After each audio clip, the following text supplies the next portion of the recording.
Yun. Boss, magkano ang kilo nitong repolyo nyo? 35 po. 35 ang kilo? Dito lang ho ito, itong kanito?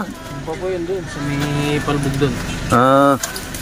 Ito bang repolyo ilang buwan bago makapag-harvest kayo? 2 buwan kalahati po, minsan 2 buwan. 2 buwan? Paano ang pagdilig nito? Wala nang diligan? Wala po.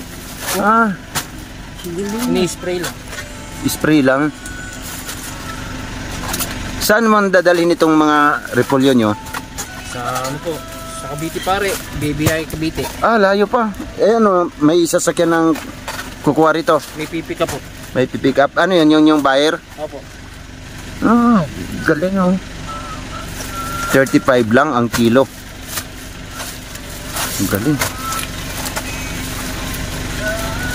Lang daw dito ang kilo. Ito, 20 lang ang kilo oh. Bilhin na tayo kasi pagbalik natin, hindi na tayo. Napakatataba ng kanilang mga mga tanim nila rito.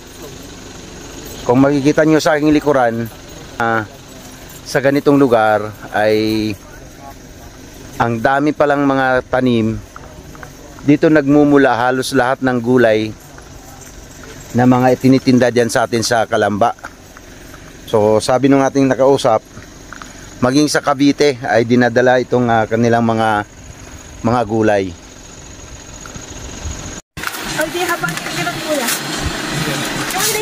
Kuya, matagal na kayo nagtatanim ng repolyo? Matagal na po. Sa atin bang gobyerno, kayo ba ay natutulungan? May mga binibigay naman na tulong sa inyo? Minsan po nakakaano po ng mga buto. Mga buto. Mga libreng buto. Oo, binibigay.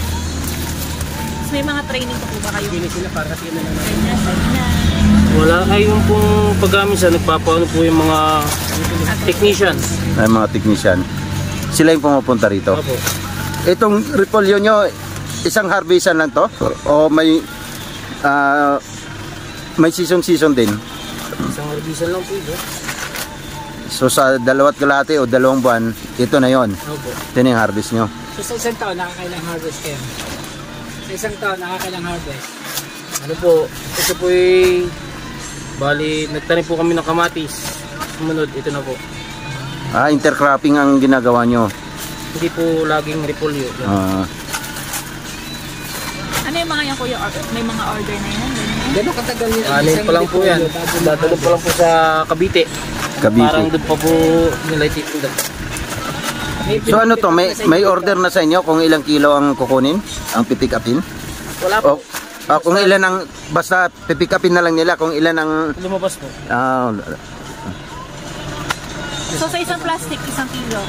Ilang kilo? 10 kilo. 10 kilo kada plastic. So 35 ang bigay nyo. Opo. Ang ganda no?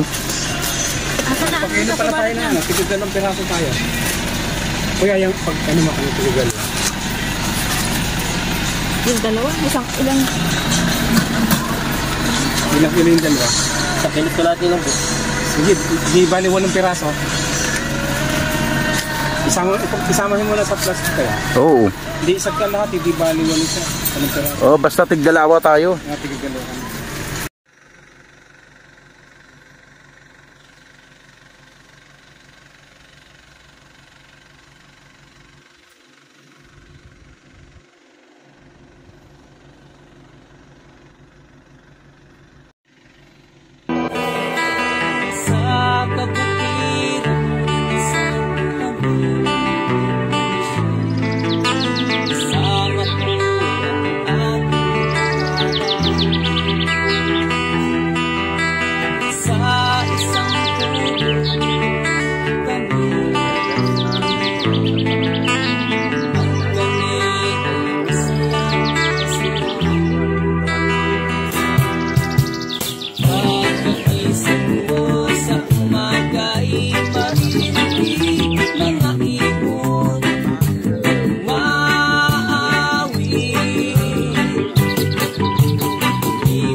Maraming salamat sa inyong panonood.